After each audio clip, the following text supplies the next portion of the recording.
Good morning student, I am Madhavi Saxena. आज मैं आपको हिंदी लिटरेचर में चैप्टर 7 काबुलीवाला चैप्टर का एक्सप्लेनेशन करेंगे। बच्चों, इस पाठ के लेखक रविन्द्रनाथ टैगोर जी ने बच्चों के बचपन से संबंधित उनकी क्रियाकलापों का बड़े ही विनोदपूर्ण ढंग से वर्णन किया है। ये पाठ एक कहानी है, ठीक है। इस पाठ में एक कहानी बताई गई है, वो एक 5 वर्षीय बच्ची की है। इस कहानी में मिनी 5 वर्ष की एक नटखट बच्ची है। वह अपनी चुलबुली हरकतों से सबका मन मोह लेती है। उसका घर सड़क के किनारे है। वह कमरे में खेल रही थी। अचानक खेल छोड़कर खिड़की के पास से ओ काबुली वाला जोर जोर से बोलने लगी। एक लंबा सा आदमी जिसके कंधे पर झोली थी, ये आदमी है, इसके कंधे पर झोली लटकी थी, जिसे देखकर वह डर गई। मिनी डर गई और अंदर भाग गई। काबुली वाले ने मिनी के पिताजी को सलाम किया और बोला, बाबूजी, आपकी बेटी कहाँ है? मिनी का डर दूर करने के लिए उसके पिताजी ने उसे बुलाया। काबुली वाले से डर गई बच्ची और वो अंदर चली गई। मिनी के पिताजी ने अपनी बेटी को बुलाया और कहा कि ये कोई झोली बाबा नहीं है, इसकी झोली में बच्चे नहीं हैं, इसकी झोली में कुछ मेवे। काबुली वाले ने झोली से कुछ मेवे निकाल कर उसे दिए, पर उसने नहीं लिए। बच्चों, काबुली वाले से मिनी की ये पहली मुलाकात थी।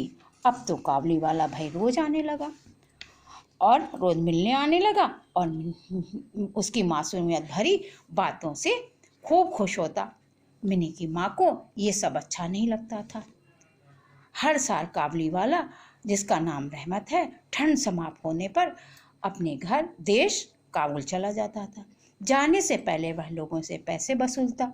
जो वो सामान देता था उधार, उससे वो अपने उधार पैसे उगाही सबसे करता था। एक दिन पैसा वसूलने में एक आदमी ने रुपए देने से मना कर दिया। अब तो बच्चों बात बढ़ गई और रहमत ने बात बात में उसे छुरा मार दिया।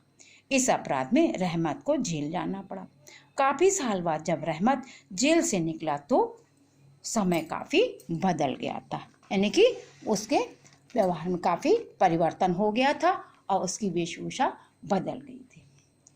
अब तो मिनी भी काबुली वाले को भूल चुकी थी। आज मिनी की शादी है। इतने में मिनी के पिताजी को सलाम करके रहमत एक और खड़ा हो गया। पहले तो मिनी के पिताजी ने उसको पहचाना नहीं, क्योंकि बच्चों बहुत समय के बाद जेल से छूट के आया था। उसके कंधे पे ना तो झोली थी और ना ही उसके चेहरे पर कोई खुशी थी। दुखी था और बोला, बाबूजी, बच्ची से मिलवा दीजिए। आज वह भूल गया था कि मिनी अब भी बच्ची होगी। जब मिनी के पिताजी ने रहमत से मिनी को मिलवाने के लिए मना किया तो वह बहुत दुखी हो गया। सोचने लगा, ऐसी क्या बात है। लेकिन थोड़ी देर बाद मिनी के पिताजी ने सोचा कि चलो इससे मिलवा ही देते हैं।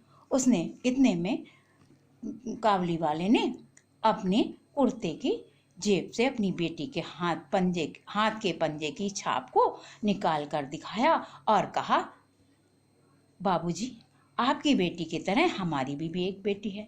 मिनी के पिताजी ने मिनी को रहमत से जब मिलवाया तो वह उस समय विवाह के जोड़े में थी। वो शादी हो रही थी, इसलिए वो पूरी तैयार थी, यानी कि वो दुल्हन की तरह सजी हुई थी। मिनी को देख करके आज उसे भी अपनी बेटी की बड़ी होने का एहसास हुआ। आज उसे पता चला कि अब जैसी मिनी बड़ी हो गई है, वैसे हमारी भी बेटी इतने साल बाद बड़ी हो गई हो। समय बदल गया था। अब वह अपने देश जाना चाह रहा था, लेकिन बच्चों, वह विवश था, मजबूर था, क्योंकि उसके पास पैसे नहीं थे। मिनी के पिताजी ने उसको पैसे दिए और कहा, रहमत, अब तुम अपने घर, अपने देश, अपनी बेटी के पास चले जाओ।